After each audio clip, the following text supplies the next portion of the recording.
Really important in counselling, and particularly when looking at chemsex, is intimacy.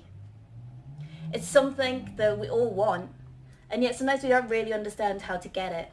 We might even be confused about what intimacy actually is. Sometimes people almost get sex and intimacy confused, like they're one and the same thing, but they can be very, very separate. If we look at it as two different types of connection, the emotional connection and physical connection, or loving connection and lustful connection. Lustful connection, as most of us know, is based on physical attraction. We can be drawn to somebody because they have certain physical attributes which are desirable to us, or because they offer the kind of sex that we want.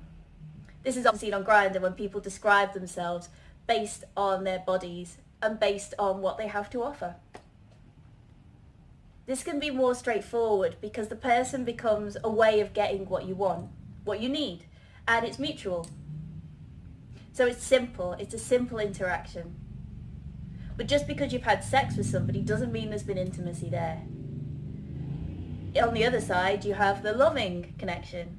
Now this doesn't mean Prince Charming and riding off into the sunset, but what it does mean is that it's a deeper connection, that there is care there for the other person, that you might see their vulnerabilities and their flaws, and that they might see yours.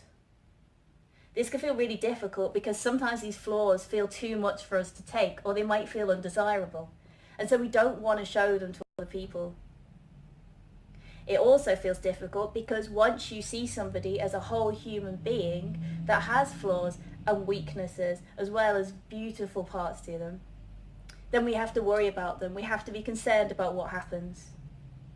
This can all feel too much, so it's easier to go back to the lustful, and yet it's not actually nourishing us with what we really need inside, and it can create that kind of emptiness, that kind of hole inside that many people describe. They just don't know how to fill it, so they keep going back to lust, when perhaps what's needed is to find it in yourself, to care about yourself, accept yourself, and open up to others so that you can accept them and you can gain this deep connection that really gives you what you need.